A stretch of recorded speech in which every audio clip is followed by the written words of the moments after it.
Hello అండి. మలబద్ధకం గురించి అంటే కాన్‌స్టిపేషన్ గురించి నేను కొన్ని సింప్టమ్స్ చెప్పాను కదా! పార్ట్ 1 వీడియోలో. సో, పార్ట్ 2లో అది ఎలా మనం తగ్గించుకోవచ్చు అనేది మనం చూద్దాం. టెంపరరీ రిలీఫ్ కోసం చాలామంది ఎన్నో రకాలుగా టాబ్లెట్స్ వేసుకోవడం కానీ, లేకపోతే సోడా తాగడం కానీ ఇలాంటివి చేస్తూ ఉంటారు.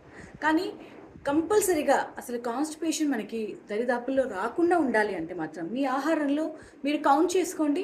మీరు ఎంత పొట్టు పదార్థాలు తీసుకుంటున్నారు అని. అంటే పొట్టు పదార్థాలు అంటే ఏంటి? ఇప్పుడు గ్రెయిన్స్ అనుకోండి. వైట్ రైస్ బదులు అంటే తెల్లటి అన్నం బదులు దంపుడు బియ్యం తీసుకోమని చెప్తూ ఉంటాం. లేదా సింగిల్ పాలిష్డ్ రైస్ అంటే ఒక పొట్టు బియ్యం తీసుకోమని చెప్తూ ఉంటాము.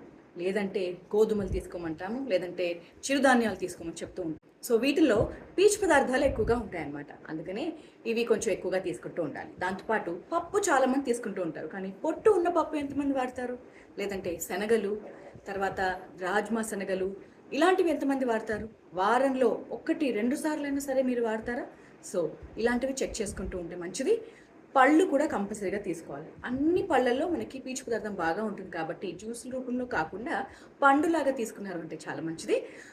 వెజిటబుల్స్ అన్నీ కూడా వెజిటబుల్స్ ఎప్పుడు కూడా పచ్చి కూరగాయలా తీసుకుంటేనే మనకి ఆ పీచు పదార్థం బాగా లభిస్తుంది. సో కంపల్సరీగా ఇవన్నీ తీసుకుంటూ నీళ్లు మాత్రం కొంచెం ఎక్కువగా తీసుకుంటూ ఉండాలి. ఎందుకంటే నీళ్లు మనకి చాలా సహాయపడతాయండి.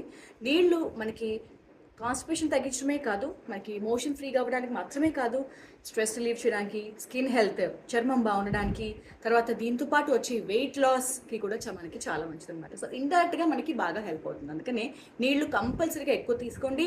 ఇప్పుడు వేసవికాలం కూడా కాబట్టి కొంచెం మనం గ్లాస్ పెంచాము అంటే ఇంకా మంచిది అనమాట. సో ఇలాంటివన్నీ ఫాలో అవుతూ ఉండండి, చాలా మంచిది.